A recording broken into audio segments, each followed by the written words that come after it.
Welcome to today's deep dive.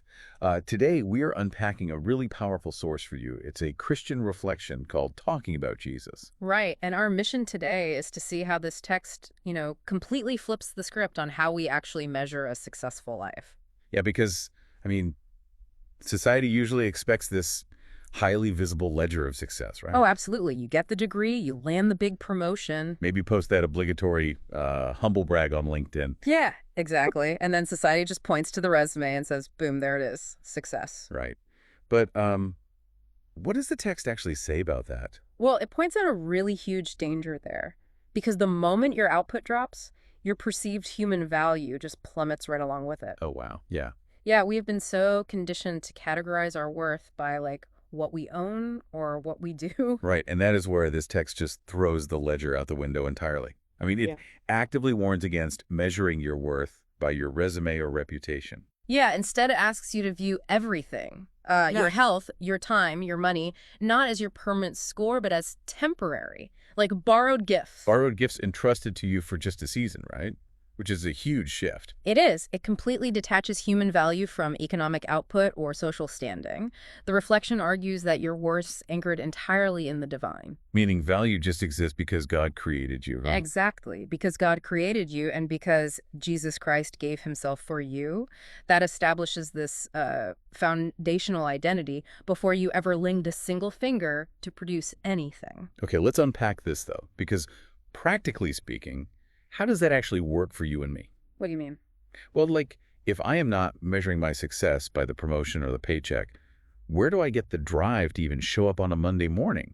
Does all ambition just vanish? Oh, no, the ambition doesn't vanish at all, but the engine driving it changes. Okay. It is like the difference between running on a treadmill of anxiety versus, say, walking outdoors. The physical motion looks similar, but the motivation is entirely different. That makes a lot of sense. There is actually a central quote in the text that captures this. It says, "Shape my being before you shape my doing." Shape my being before you shape my doing. Wow. Yeah. It argues true service has to flow from sincere character. So compassion, humility, love, not just this exhausting need to prove your worth through distant religious duties. And they actually give a really specific blueprint for how to switch off that treadmill in the middle of a stressful workday. Right. The in, for, and to framework. Yes.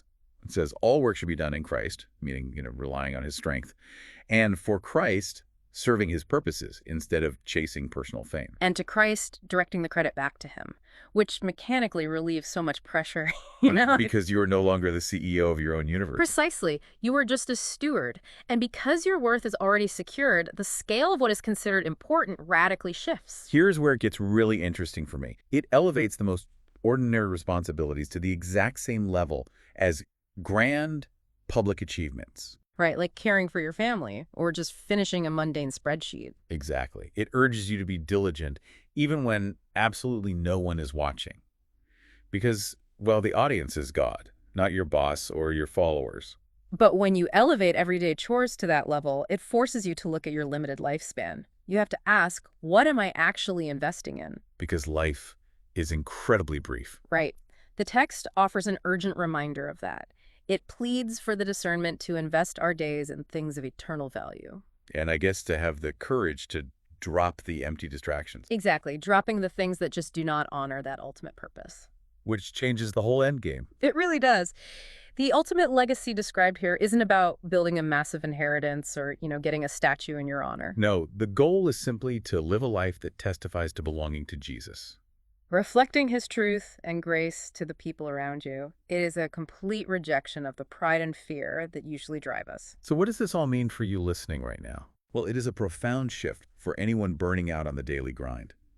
It's an invitation to move from a resume-driven existence to a relationship-driven one. Where your hope rests on God's mercy rather than your own exhausting perfection. Which brings us right back to how we calculate success. We love to count up our visible wins. But if this reflection is right, every unseen, ordinary responsibility is actually a profound measure of faithful service. So here's a thought to leave you with. Think about the most mundane thing on your to-do list today. Right. What seemingly insignificant task are you doing today that might secretly be the most important part of your legacy?